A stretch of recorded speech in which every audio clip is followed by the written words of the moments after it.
Hello and good day to you. It's Andy here and this is Talking Really.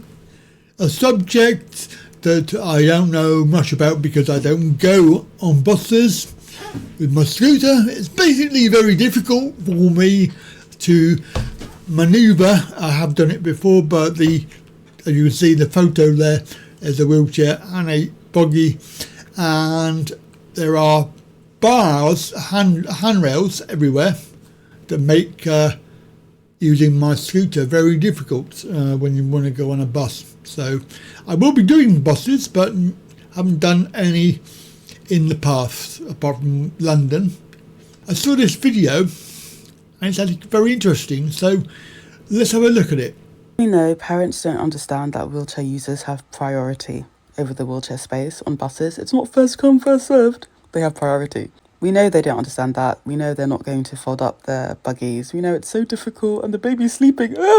We've only had wheelchair spaces on buses this century and we're only 26 years in. Before wheelchair users protested, like I've said, they chained themselves to buses.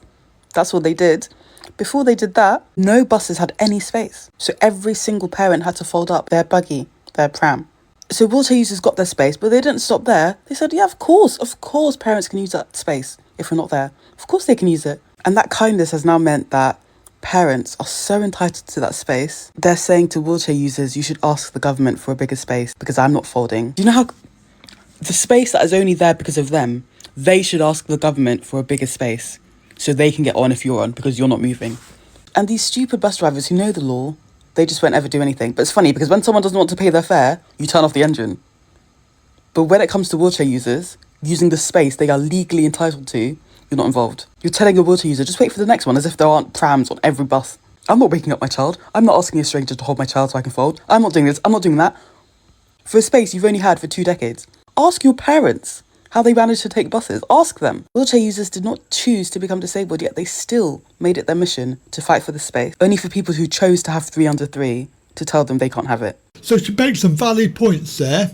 The fact is that I didn't realise that people chain themselves to buses, but obviously clearly she's done some research on this. The fact is that only 25 years, 26 years into this, but we've obviously had buses a lot longer than that, and they have never really been accessible anyway. They could be. I mean, London buses are fairly accessible as far as getting on and off. They have automatic ramps and things like this. They should have really that on everything. They should have it on trains as well, but they don't. It wouldn't take much. I mean, when they make a new train, for example, they could easily design it into the actual system itself. But yeah, London buses have had that for a long time. Do you go on buses with your wheelchair or your scooter? Let me know what you think. And of course, don't forget, like, share and subscribe. And that's it from me. Have a very good day. I'll see you soon.